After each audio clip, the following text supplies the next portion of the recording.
Matapos niyang sabihin ito, nagliwanag ang kanyang mga batok na siyang naging dahilan upang huminto sa pagtakbo papunta sa kanya ang pinuno ng mga aswang.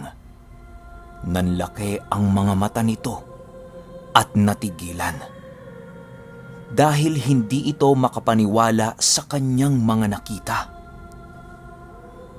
Siguro ngayon, napagtanto mo na sa iyong sarili na hindi ako pangkaraniwang tao. At ang lakas ng aking katawan ay hindi pangkaraniwang lakas. Ito ay kaloob ng mga diwata para ubusin ang mga kampo ng kadiliman na kagaya mo. Ngayon sumugod ka at ibibigay ko sa iyo ang karangalang mamatay sa aking mga kamay. At siguruhin mong maibibigay mo sa akin ang labang hinahanap ko. At agad nagbuno ang dalawa. Suntok dito, suntok doon. Tumatalsik ang raha sa mga atake at makikitang nararamdaman nito ang bigat ng mga atake ng kanyang katunggali. Ngunit mababakas sa kanyang muka ang ngiti na animoy naaaliw ito sa kanyang kalaban. Hanggang sa isang malakas na suntok ang pinakawalan ng raha at tumama ito sa dibdib ng kanyang kalabang gabunan na umangat ang paa sa lupa dahil sa lakas ng suntok. Paglapat ng mga paa nito, agad itong napaluhod na animoy biglang nawala ng lakas ang kanyang mga tuhod at bumulwak ang dugo sa kanyang bunganga. Agad na nagwika ang raha. Salamat sa isang magandang laban. Ngayon, panahon na upang igawad ang iyong kaparusahan. Demus! Sa iyo ko na ihahabilin ang isang ito!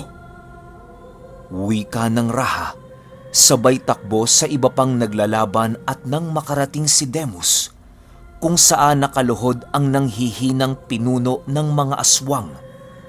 Kaagad niyang iginawad ang kaparusahan ng kamatayan gamit ang kanyang sandatang biglang lumabas sa kanyang kamay. Ang sandatang ito ay karet na may 4 na patalim at walang sabi-sabi pinutol nito ang ulo ng gabunang pinuno ng mga aswang. At pagpugot ng ulo nito ay hinigop nito ang kaluluwa ng aswang gamit ang kanyang sandata. At nang mahigop na ni Demus ang kaluluwa ng aswang, animoy naabo ang katawan nito at nilipad ng hangin. Matapos ang labanan, pinagmasdan ni Balinsusay ang paligid. May ilang sugatan mula sa panig ng raha. May ilang namatay, ngunit matagumpay nilang nalipol ang buong bayan ng aswang at tuluyang naalis ang sumpa sa kanilang mga mamamayan. Lumapit si Tandang Karim kay Balinsusay at nagwika ng, Utang ko sa iyo ang buhay ko at ang aking pamilya. Bagaman alam mo na kami ay mula sa angkan ng mga aswang at mangkukulam, ay tinulungan mo pa din kami. May isa na lang akong hihilingin sa iyo, Raha. Maaari mo bang kupkupin ang aking panganay na anak? May kakayahan siyang manggamot. Gusto kong malinang ang kanyang kakayahang yon. Ngunit wala na akong sapat na panahon upang gawin yon. Kung kaya hihilingin ko sana sa inyo na kayo ang magtuloy sa aking nasimulan. Dahil sa mga oras na ito, unti-unti kong nararamdaman ang pagtakas ng aking lakas sa aking katawan. At siguro, ito na ang pinakahinihintay kong sandali. Ang tuluyang makapagpahinga at mapalaya ang aking sarili sa sumpa mula sa kadiliman. Patawarin mo ko, Raha. kung nakagawa ko ng masama sa iyong nasasakupan. Pero sa pagkakataong ito, sinisiguro ko sa inyo na maayos na ang lagay ng mga taong napinsala ko. Salamat, Raha. Hindi na ako sasama pabalik sa inyong ahop. Magpapaiwan ako sa lugar na ito pagkat gusto kong dito mahimlay. Matanda na ako, Raha, kaya kailangan ko ng mamahinga. Wika nito sa Raha habang nakangiti. Susundin ko ang iyong kahilingan at hindi ko na din sasalungatin ang iyong nais na magpaiwan. Ako na ang bahala sa iyong panganay na anak.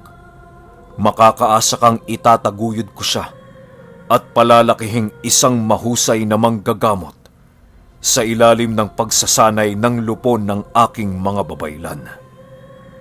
Tugon ng Raha.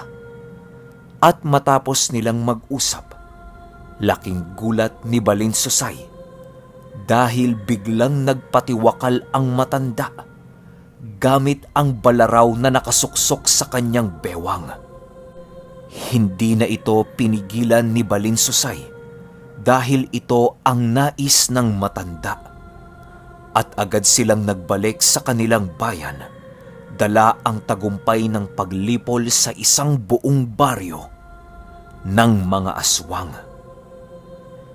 Inakala ng Raha na tapos na ang kanyang suliranin tungkol sa mga nilalang ng dilim.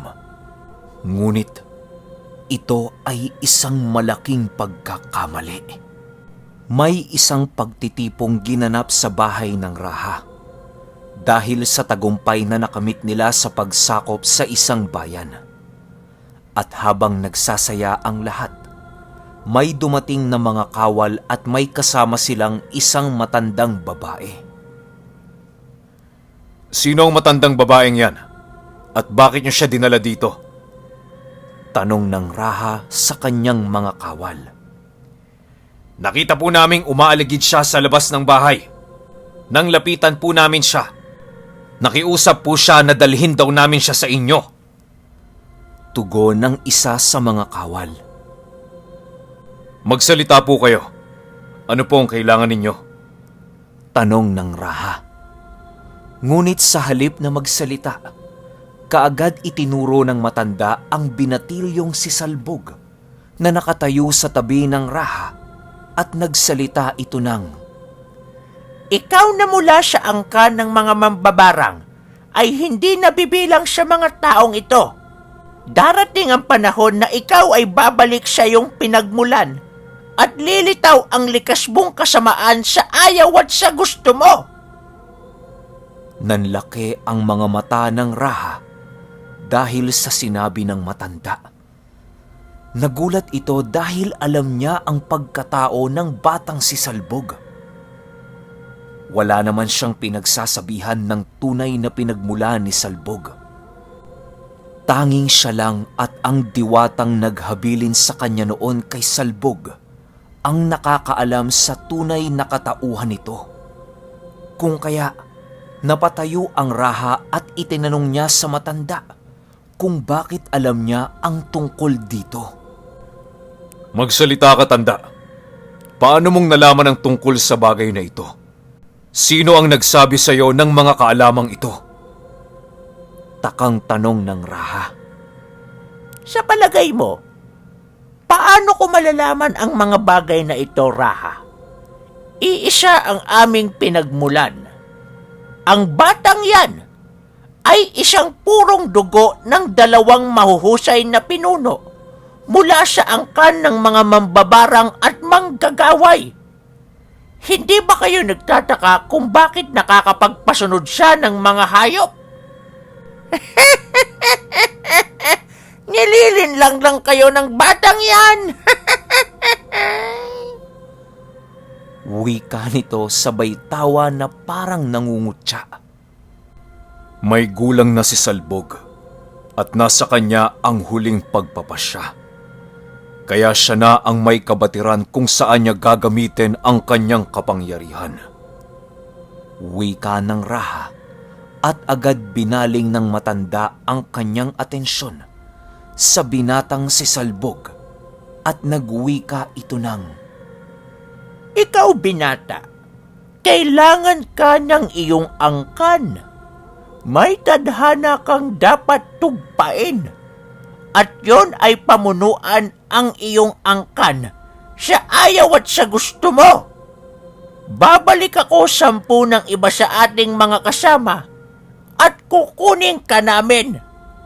Nasa iyo ang pagpapasya kung sasama ka o hindi. Pero kung ano man ang piliin mo sa dalawa, tsak ang kapahamakan ng bayang ito na nagkanlong sa iyo.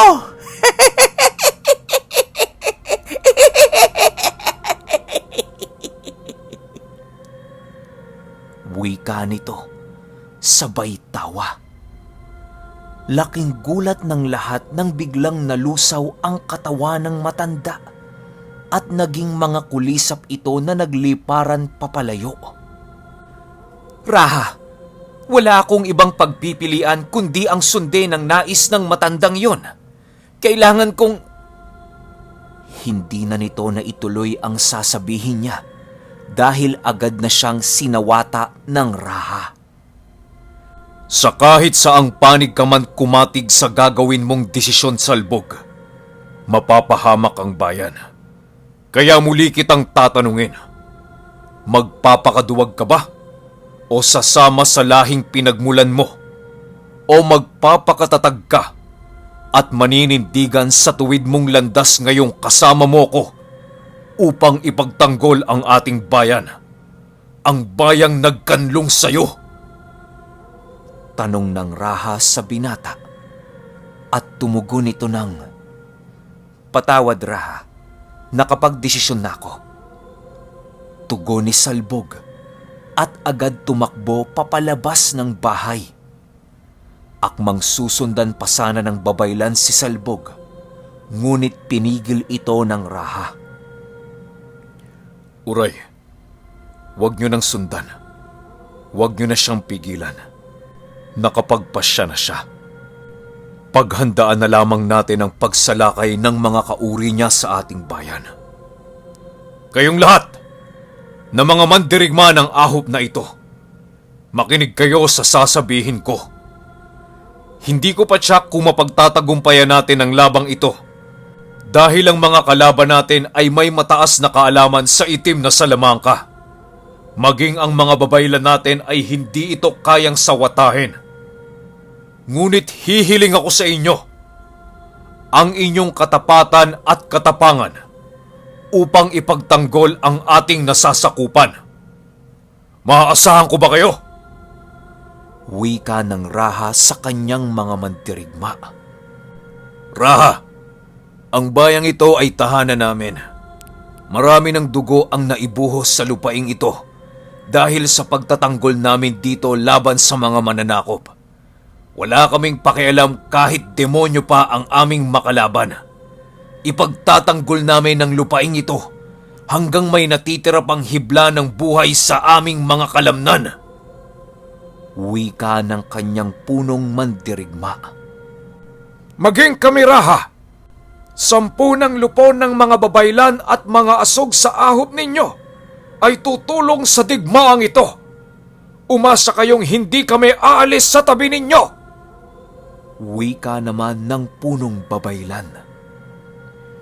Kung gayon, tipunin ninyo ang lahat ng ating mga mandirigmang batukan man o hindi. Magpadala din kayo ng mensahe sa ating mga kapanalig na puod, lalo na sa pinuno ng mga lumad, upang humingi ng tulong. Wika ng Raha. Matatandaang ang pinuno ng mga lumad ay isang makapangyarihang babaylan at mahusay na mga mandirigma ang mga kawal nito na may kaalaman din sa lihim na karunungan. Naging puspusan ang pagsasanay ng mga mandirigma sa tulong ng mga babaylan.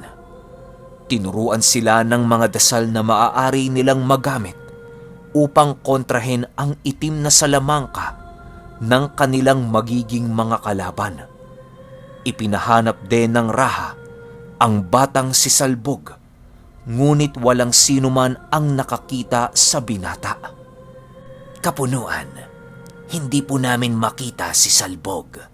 Bigla na lamang siyang nawala. Nag-aalala kung baka nakuha na siya ng tuluyan ng mga mambabarang. Wika ng malaahas na babaylan na nag-aruga kay Salbog. Maging ako ay nag-aalala din sa batang yon.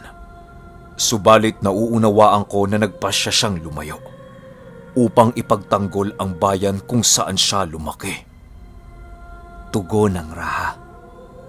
Sa kalagitnaan ng kanilang pag-uusap, ay may napansin ang Raha na isang kakaibang insekto. Napakalaki nito. Isang uri ng salagubang pero naghahalong itim at pula. Ang kulay nito na mistulang kulay ng patay na dugo. Hanggang sa napagtanto ng Raha na ito ay maaaring alaga ng kanilang mga kalaban, kaya dali-dali siyang nagbalik sa kanilang bahay. At habang nasa daan ito pabalik, nakita niyang isa-isang nagbabagsakan ang mga tao sa paligid niya na tila ba hindi mapakali. Ang iba naman ay kumikilos na animoy, pinasok ng kung anong insekto ang kanilang mga tenga. Magsipaghanda kayo! Narito na ang ating mga kalaban! Sigaw ng Raha habang patuloy itong tumatakbo papunta sa kanyang bahay. Hindi pa man ito nakakarating, ay kaagad na siyang hinarang ng dalawang lalaki sa kanyang dinaraanan. At nagwika ang isa sa mga ito. Nasaan na ang binata? Ibigay niyo siya sa amin! Wika ng isa sa mga lalaki. Wala ditong binata. Matagal na siyang lumisan. At huwag ninyong idamay ang mga walang muwang na mamamayan. Kung ako ang kailangan nyo, heto ko, sa harapan ninyo. Tugon ni Balinsosay sa dalawa. Binalaan ka na namin, Raha. Sasalakayin namin ang bayang ito. Maibigay nyo at sa hindi ang hinihingi namin. Walang makakaligtas. Muling wika ng isa sa kanila. At biglang lumitaw ang napakaraming mga uwang sa paligid. Sakto namang pagdating ng mga babaylan na kaagad namang napigilan ang pananalanta ng mga ito. Inipon nila ang mga tao sa isang lugar upang mapangalagaan ng mga babaylan. At ang lugar na yon ay pinaikutan nila ng engkantasyon upang huwag mapasok ng mahika ng kalaban. Ang hindi inaasahan ni Balinsusay, bukod sa mga mambabarang nakakalabanin nila, ay may mga mandirigma din palang kasama ang mga ito. Sige! Durugin silang lahat! Walang ititirang buhay! Wika ng pinakapinuno nila. Mahal na Raha, ipinapayo ko na umatras na kayo. Umalis na kayo dito. Wika ng isa sa mga mandirigma niya. Hindi ako aatras. Kayo lumikas na kayo. Isama mo ang gustong sumama. Magpaiwan ang magpapaiwan. Tugon ng Raha. At tumayo sa likuran niya ang kapatid niyang si Demus. At hinawakan nito ang balikat ni Balinsusay. Animoy nagpapahiwatig na, tatayo ako sa tabi mo hanggang katapusan. Alam nila na wala ng pag-asa. Marami na sa mga kawal nila ang nagapi ng mga mambabarang dahil wala silang kalaban-laban sa mga ito. Halos lahat ng mga kalaban nila ay may kakayahang magmanipula ng mga insekto. Tanging ang Raha lamang at ang kapatid nito ang hindi naaapektuhan sa kapangyarihan ng kanilang mga kalaban. Lumuhod ang Raha sa gitna ng labanan at itinarak nito ang kanyang kampilan sa lupa at nagdasal. Mahabaging Bathala, hindi ko akalaing darating ang pagkakataong luluhod ako sa harapan ninyo at hihingi ng tulong. Ngunit buong puso akong tumatawag sa inyo. Sa lahat ng mga diwata, patnubayan ninyo ako. Kung ako man ay may gagampan ng tagna, nawa ay kasiyahan ninyo ako at gabayan upang matupad ko ang misyong inyong ibinigay sa akin. Bagaman hindi ko pa batid kung ano ito, alam ko, may dahilan kung bakit ninyo ko binigyan ng ganitong katungkulan at kapangyarihan. Matapos niyang sabihin ito, napansin niyang tila tumahimik ang paligid. At pagdilat niya ng kanyang mga mata, nakita niyang nakahinto ang lahat, maging ang mga lumilipad na mga kulisap. Huminto ang oras ng mga panahong yon, at habang nakaluhod siya, ay may narinig siyang isang napakabanayad na tinig ng isang lalaki. Iangat mo ang ulo mo, mabunying Raha. Huwag kang mawala ng pag-asa. May tulong na darating mula sa hindi mo inaasahang tao. Pagkasabi ng boses ng mga katagang yun, nakaramdam si Balinsusay na tila nag-iinit ang kanyang mga tatu sa katawan at naramdaman din niya ang kakaibang lakas na dumadaloy sa kanya. Maya-maya pa muli nang kumilos ang lahat ng nasa paligid niya. Agad niyang binunot ang kanyang kampilan at iwinasiwas ito paikot.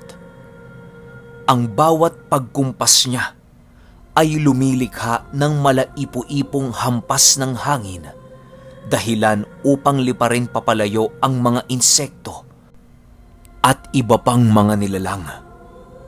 Pati ang mga bagay na kayang matangay ng hangin na nilikha ng pagwasiwas niya ng kanyang kampilan ay nagsisiliparan din. At sa di kalayuan ay narinig niya ang hiyaw ng isang pamilyar na ibon, ang alagang lawin ni Salbog.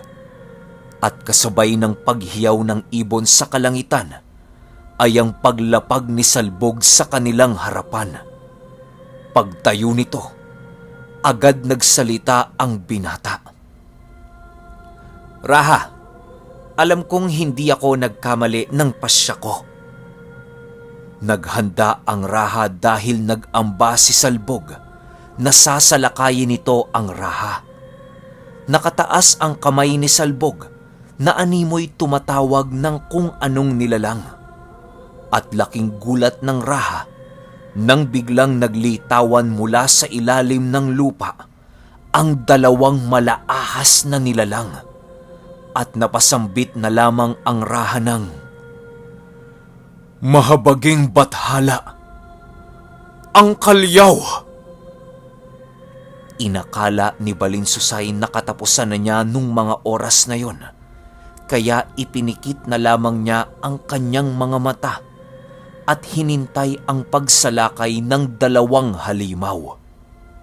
Ngunit laking gulat niya nang biglang magsigawan ang mga kalaban nila. Idinilat niya ang kanyang mga mata at nakita niya na nakaturo ang binatilyo sa kinaroroonan ng mga kalaban niya. Lumingon ito sa kanya at nagwika ng, "Raha, tila nakalimutan mong may mga kalaban pa tayo. May ipagkakaloob ako sa iyo, kapunuan. Maliit na regalo." Wika ng binatilyo habang gumuguhit ng isang pentagramo sa lupa. At matapos niyang maiguhit ang pentagramo, nagwika si Salbog ng, "Kapunuan, Ipatak ninyo ang inyong dugo at isipin ang isang makapangyarihang nilalang na maaaring makagapi sa mga kalaban natin. Magmadali kayo. Wala na tayong oras. Wika ni Salbog. Ang nasa isip ng Raha noong mga oras na yon ay isang makapangyarihang nilalang na maaaring makalikha ng apoy upang matupok ang lahat ng mga insekto na gamit ng kanilang mga kalaban. Nakaisip na ako, Salbog. Wika nito sabay sugat ng kanyang pulso at ipinatak ang kanyang dugo sa ginawang pentagramo ni Salbog. Mahusay, Raha, at siya ang napili mong tawagin dito sa mundo ng mga buhay. Lumantad ka! Bulalakaw! At pagkasabi ni Salbog ng mga salitang yon, biglang lumitaw ang malaking ibon na nahahawig sa agila, ngunit may mahaba itong buntot. At nang akmang lumipad na ito sa kalangitan, nagliyab ang buntot nito, dahilan para matupok ang lahat ng mga insekto na nasa himpapawid. At hindi lang yun, habang nahuhulog ang mga nasunog na insekto, ang madikitan ng apoy mula sa buntot ng ibong yon ay dagli ang natutupok din. Laking gulat ng namamanghang Raha nang biglang magsalita si Salbog. Raha, utusan mo naman ang alaga mo. Nasusunog ang mga kulisap ko eh. At sa isipan ng Raha, nag-utos ito na iwasan ang mga alaga ni Salbog. At yun nga ang ginawa ng ibon na kung tawagin ay bulalakaw. At Raha, hindi lamang yan ang tulong na dumating. Tumingin kayo sa gawing yon. Wika ni Salbog, sabay turo sa dalampasigan. Nanlaki ang mga mata ni Balinsusay dahil dumaong sa dalampasigan nila ang hukbo na nagmula sa sultang pinaglilingkuran niya. Patawad, Raha, kung nahuli kami ng dating. Ngunit narito na ang mga mandirigma ko. Ang ilan sa kanila ay may kaalaman sa itim na salamangka. Wika ng sultan na kararating pa lamang. Salamat sa inyong pagdating, mahal na sultan. Ngayon magagapi na natin ang mga mambabarang na ito. Tugon ni Balinsusay. At agad itong tumakbo papasugod sa mga kalaban.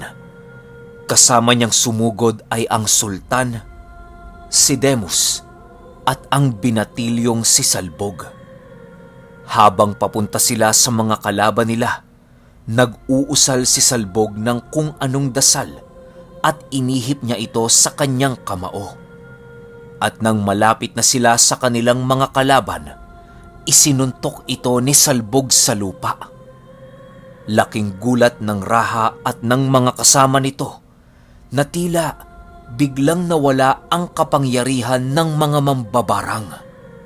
Dahil nakita ni Balinsusay na kung saan na napupunta ang mga insekto, ang iba ay tumatakas na papalayo.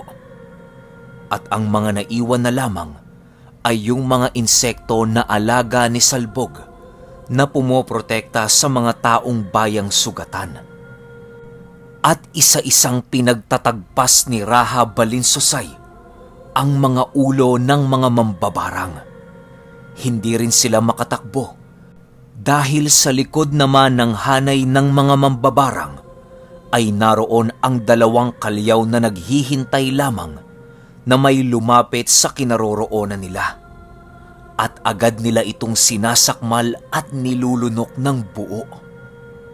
Hanggang sa tuluyang maubos ang mga sumasalakay sa bayan ni Raha Balinsusay. Hanapin ninyo ang pinuno at iharap ninyo sa akin. Pag-uutos ng Raha. At walang ano-ano ay dumating ang dalawang kawal na may dalang isang matandang lalaki. Siya ang pinuno nila, Raha. Ikaw na ang bahala sa kanya. Iiwan ko na siya sa iyo, kapunuan. Lilisanin ko muna ang inyong bayan. para hanapin ang aking sarili. Ngunit huwag kang mag-alala, Raha. Sa oras na matagpuan ko ang aking tagna, babalik ako sa bayang ito upang paglingkurang kayo.